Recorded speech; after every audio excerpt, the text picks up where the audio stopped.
Society Gala last spring, after talking on the phone about setting one of my poems to music for young people to sing. And it was an amazing conversation, clearly a professional genius that merely had to get through college, you know, and to get on with being brilliant and whatever you want to do. So I'm just so thrilled, and then heard you sing, and Conor sing, and oh my God, I'm going to shut up because I'm stammering. Wait till you see for yourself. They're amazing. Take it away, Sarah. Hi, everybody. Thank you so much for inviting us here today. Just want to say it's my first time here in Woodbury, and it is just cute as a button. It is adorable, and I'm also heard Leroy Anderson lived here. Is that right? Yeah, around the corner. Oh, so we have to go.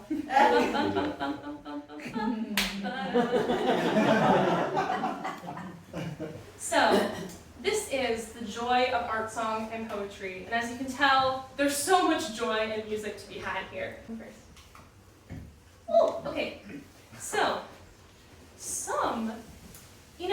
poetry and music is kind of a contentious thing.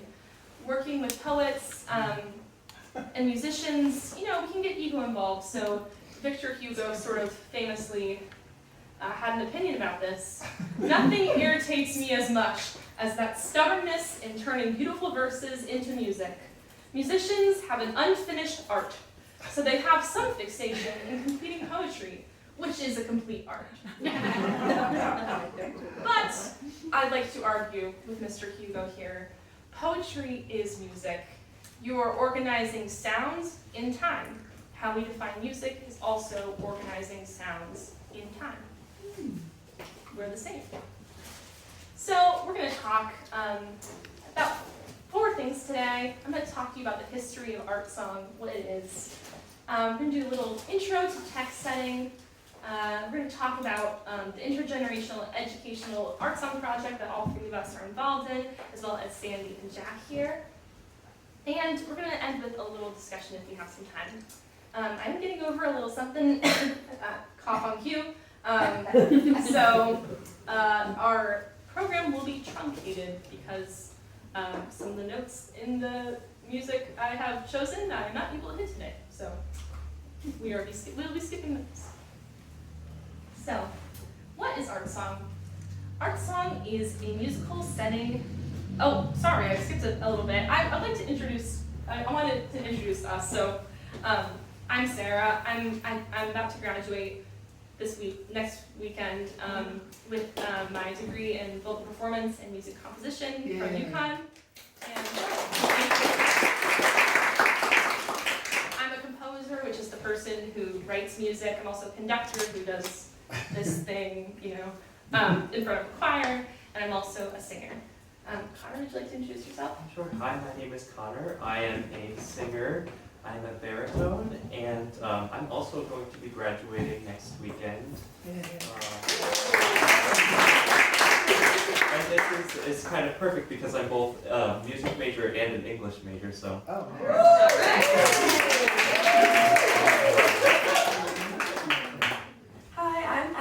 I'm also graduating, and I'm studying piano performance and business management, and I'm very excited to be here today.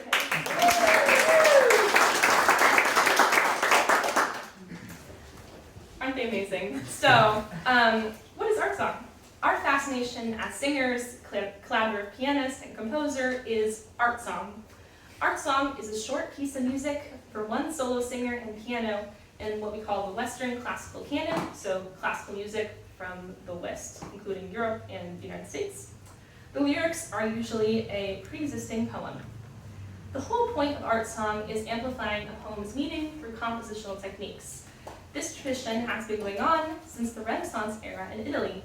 So we're going to sing for you a little bit of one of the first art songs, what it would have sounded like, and it has an Italian text. And I'll put the translation. Translation. Here we go. Translation up on the screen. And so we'll just sing the first bit of this for you. And piano wasn't invented yet, so this probably would have been performed with something like harpsichord or like continuo ensembles, like string instruments, stuff like that.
We're going to talk a bit about text setting now.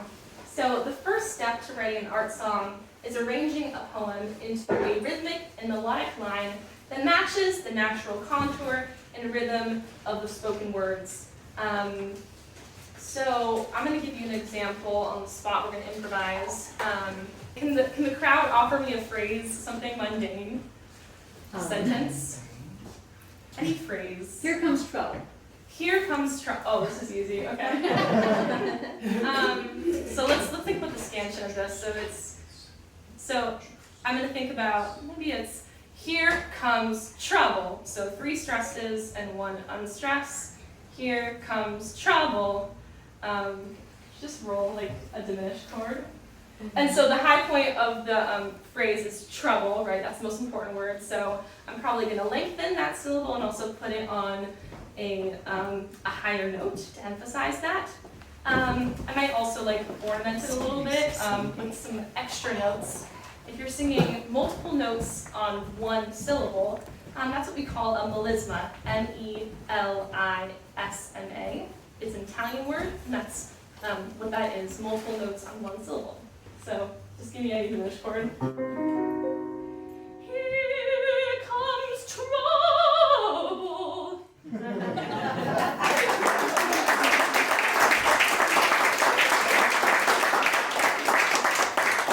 Yes, there's lots of moments like that in opera with the diminished chord. Amazing suggestion. Thank you so much. There is no right way to set a text to music, but us composers typically consider a number of parameters in order to make the poem come across in the most expressive way. First, we take the rhythm of the words and syllabic stretch patterns and the scansion into account, as you just saw. In addition, any natural pitch variations when we sing influence the contour of the vocal line. Important words are emphasized with repetition, longer notes, higher notes, or some other musical contrast. So, composers can do interesting, beautiful things with even more straightforward poetry. For example, In the Alley by Charles Ives. Charles was a composer from Connecticut who lived from 1874 to 1954. Ives also wrote the poetry for this song, likely meant to evoke the English folk song Sally in Our Alley. The first verse of that English folk song is, "Of all the girls that are so smart, there's none like pretty Sally. She's the darling of my heart, and she lives in our alley. There is no lady in the land is half so sweet as Sally. She's the darling of my heart, and she lives in our alley." Not exactly profound, but nice and simple. Something I like about the setting of this poem here, which Ives wrote, is that the rhyme scheme of the poetry is emphasized by long notes on every rhyming word. So that's very natural sounding and it emphasizes all these nice rhymes here. Right, take it away.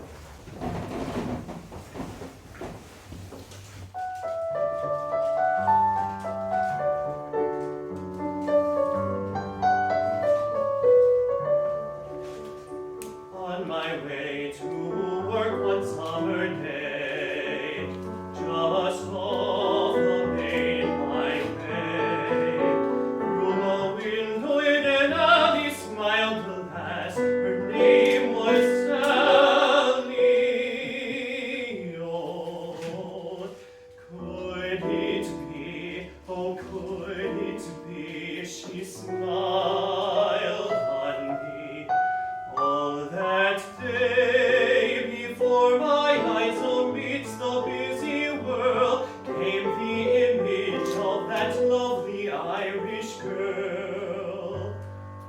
And hopes would seem to rise as the clouds rise in the skies when I thought of her and those beaming eyes. So that evening, dressed up smart and neat, I wandered down her street. At the corner of the alley was another man with Sally, and my eyes grew dim. She smiles on him, and only on him.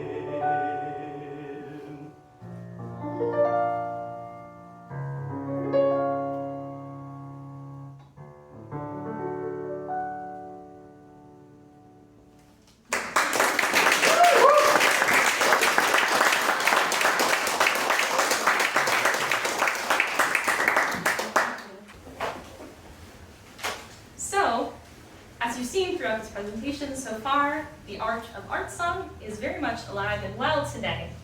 However, classical music does have a big accessibility problem. There are probably a great number of you who have never heard of art song, even though it is so directly applicable to your art, writing poetry. This kind of education should really begin when we're kids. Art song is actually a really good way of teaching about poetry, language, and critical thinking, as well as analysis skills in a musical context. I was learning all of this in voice lessons since 4th grade. Even studying different languages, it's a really good way to have a window into history and culture and compassion, learning about other people's experiences through having to live them yourself while performing. It was really important for me. One of my passions is how we can get young people, specifically high school age and college age students, sticking with classical music if they find they're interested in it. It's not for everybody, but classical music encompasses hundreds and hundreds of years, and art song has hundreds and hundreds of years, so there's gotta be a little something for everybody. A year ago, when I embarked on the project that brought me here today, there were 3 questions that concerned me. How can modern composers create art songs that are vocally appropriate, emotionally appropriate, and financially accessible for developing voices? 2, how can we ensure that students see their lives and experiences reflected in the music they sing? 3, how can we make developing musicians feel included in an intergenerational and inclusive approach to music making? So, I wrote Let Us Sing Contemporary Art Songs for Young Singers, which is a songbook of 6 songs for young singers with developing voices. I was lucky enough to receive a $4,000 grant funding from the University of Connecticut to develop this project, which paid for these lovely books, of which I have a few if you'd like to buy one, and paid these musicians for all their hard work. The results were free sheet music. Okay. The results were free sheet music online. It's available for everybody. Acting and interpretation guides, a pedagogical guide for voice teachers. It shows how the songs are structured and what kind of musical lessons you can take away from bits and pieces of every song. There's a semi-professional recording session with Connor, Emma, and I, so you can listen to that at your own leisure on this website. And we recorded piano practice tracks for students to use on their own because hiring a live pianist can be cost prohibitive for a lot of young people. So actually, if you want to get your smartphone, if you take a picture of this, a little box around it on your camera app will show up, and then you can click on that, and it will take you to the website. For tests, I collaborated with the Connecticut Poetry Society, Pat here, and we set up a contest where I chose 6 poets, 2 of whom being Sandy Carlson and Jack Sheedy here. And each of the 6 poems were assigned an ability level which correlated with a voice type. I used low voice and high voice, Typically, voices are categorized as soprano, alto, tenor, bass, but those terms can be kind of confusing for young people, and they also carry with them gendered connotations. So I just wanted to make this as accessible as possible, and so students could be assigned a song in any key from any of the parts of the book, and they wouldn't feel weirded out by it. And I also used 3 musical levels: beginning, intermediate, and advanced, which were developed with the UConn voice faculty's input. My voice teacher, Constance Rock, and Conor's teacher, Mary Stigler, they helped us out with that.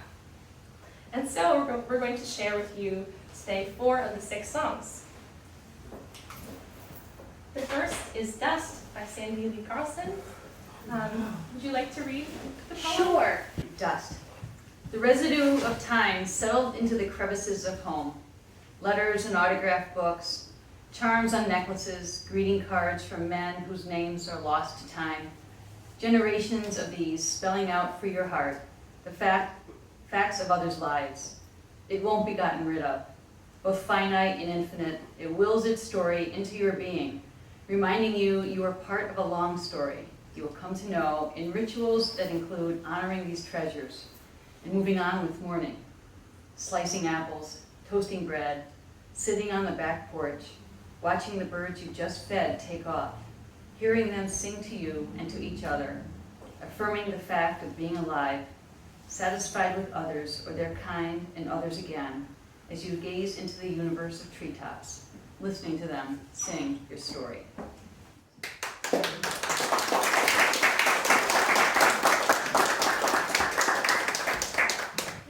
To say, out of all the songs in the book, this song has really taken off. There's been another performance, not by me or Conor, at UConn recently.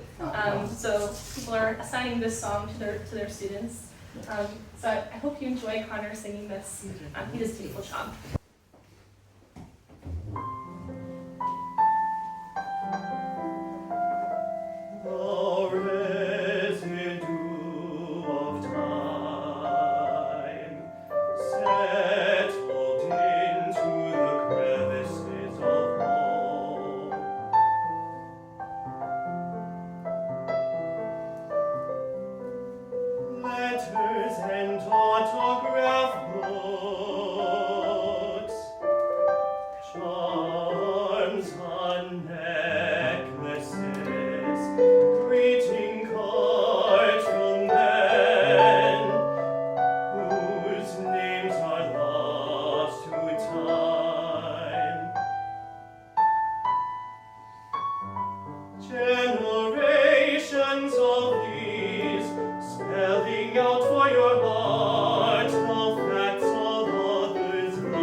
Affirming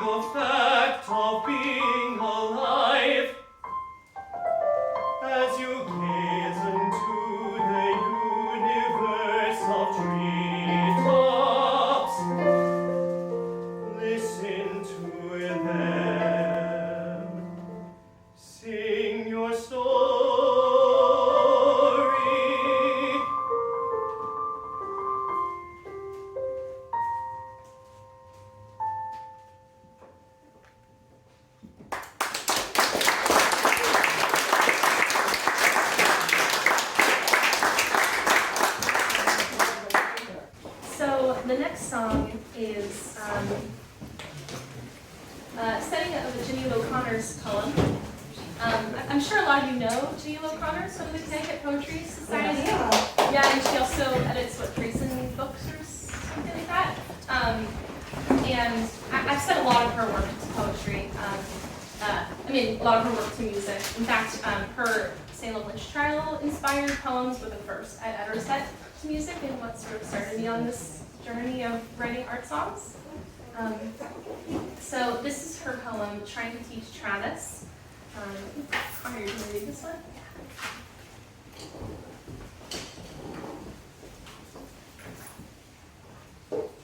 On his arms, he's drawn 2 snakes. His fingers are busy and green. His beautiful eyes are great salt lakes, and his mind is a submarine. His fingers are busy and green, and I ask for his homework in vain. This boy's mind is a submarine, and his book was left out in the rain. I ask for his homework in vain. His sister ran off last night, and his book was left out in the rain. He says there was some kind of fight. His sister ran off last night. He's pouring a puddle of glue. He says there was some kind of fight, but the things that were shouted aren't true. He's pouring a puddle of glue. His beautiful eyes are great salt lakes, and the things that were shouted aren't true. On his arms, he's drawing 2 snakes.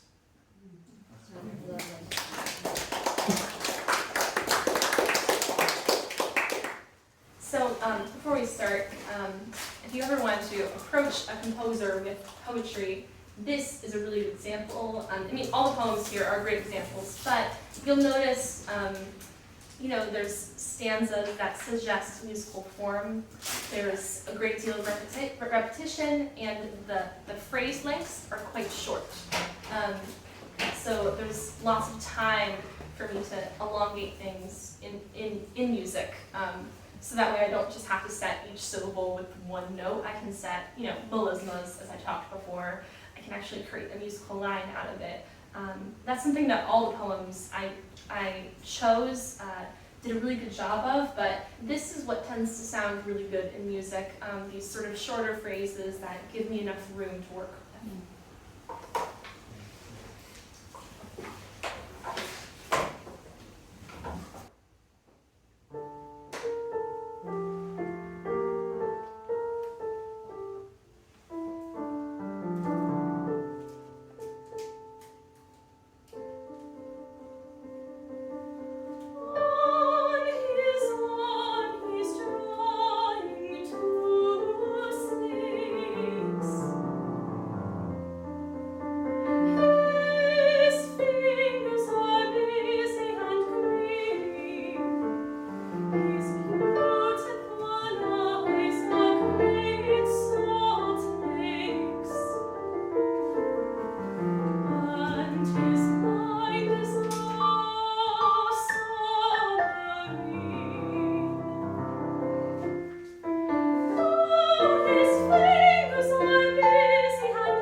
Glue.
our next poem is by Susan O'Neill, and I'm gonna read this one. One life, just gotta live it. Hold on tight, don't try to spin it, 'cause life moves in a sphere, in a flow, don't you know? Keep your stride, ride the tide, catch the wave. It'll take you out or take you in, bring you to shore, start where you are, sand in the face, no disgrace, 'cause you can't lose. Nothing left but your soulful self. So stand up, get in the fight for your life, one life, live it.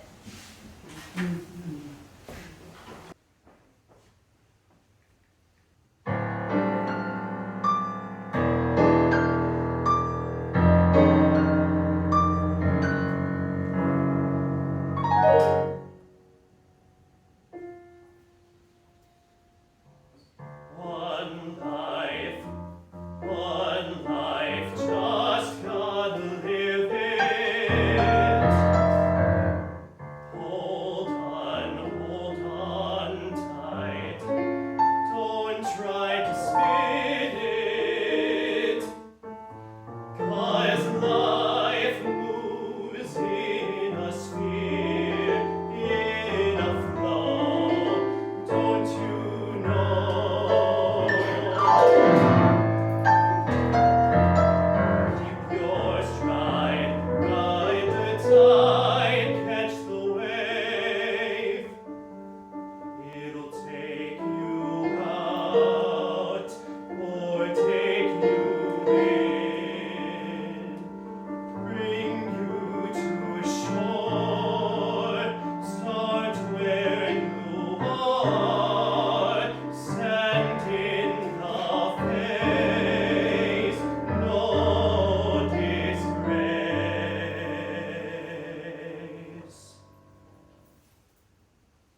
'Cause you can't lose nothing left but your soulful self.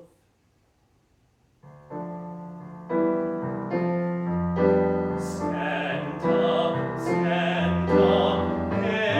your life.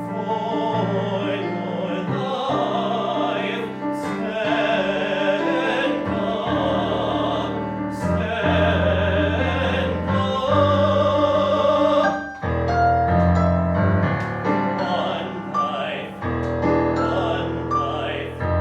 One life, live it.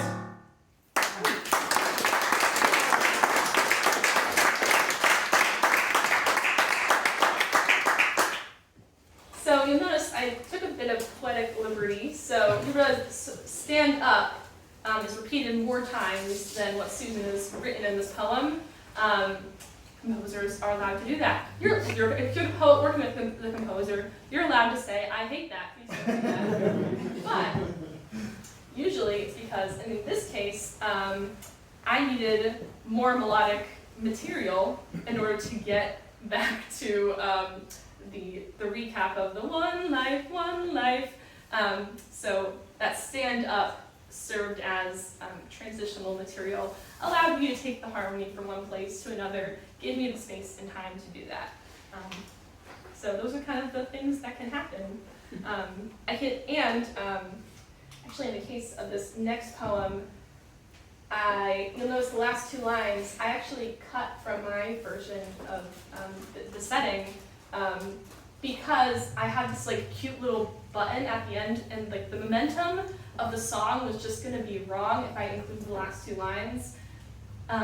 So like the music was coming to a close, and so Jack and I talked, and I poop. So sometimes music can, if the music's going in one place, sometimes you just gotta take it there. So this next song is maybe everyone's favorite. It's pretty funny. So Connor. If you go outside, will you wander far? Will I think you've died underneath a car? Will you hunt for food and get killed by beasts just because you don't like your fancy feast? Will you rub your fur on a pile of sticks and come running home with 100 ticks? If you go outside, if you go outside, if you go outside, but if you stay in, I'll never be bitter. I'll sift out your poop, I'll change your litter, I'll toss the old food, I'll end your famine, no more beef and gravy, I'll give you grilled salmon. And if that's not enough, I'll open the door and let you decide not to stay anymore. If you go outside, if you go outside, if you go outside. If the door is shut and you howl at me, and I open it and you scowl at me, yes, it's open wide, but you sit and stare, and I wonder why you're still sitting there. Have you changed your mind? Did you realize that it's cold out there? That it's no great prize? But if you go outside, if you go outside, if you go outside, if you go outside and have second thoughts, and you want to show me a mouse you've caught, limp and lifeless now, that had tried to flee, and you want to say it's your gift to me? Then I'll let you in, back inside the house. Yes, I'll let you in, but let's ditch the mouse. If you go outside, if you go outside, if you go outside. Oh, just go outside.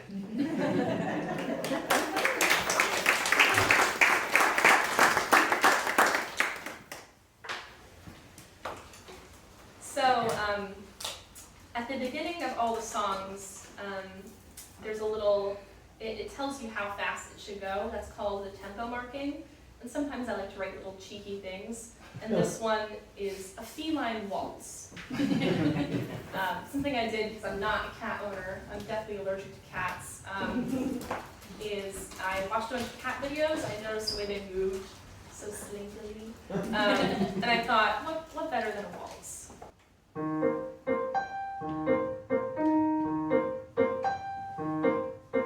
If you go outside, will you wander far? Will I think you died underneath a car? Will you hunt for food and be killed by beasts just because you don't like your fancy feast? Will you rub your fur on a pile of sticks and come running home with 100 ticks?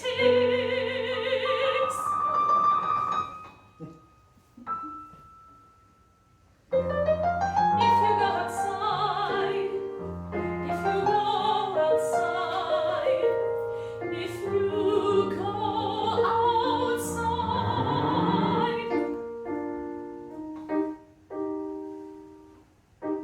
But if you stay in, I'll never be bitter.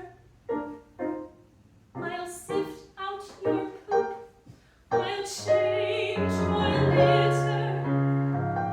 I'll toss the old food. I'll end your famine. No more beef and gravy. I'll give you grilled salmon.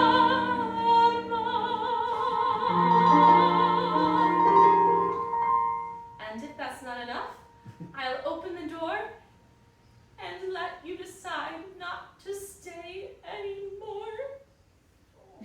If you go outside, if you go outside, if you go outside, if the door is shut and you howl at me, and I open it and you scowl at me, yes, it's open wide, but you sit and stare, and I wonder why you're still sitting there. Have you changed your mind? Did you realize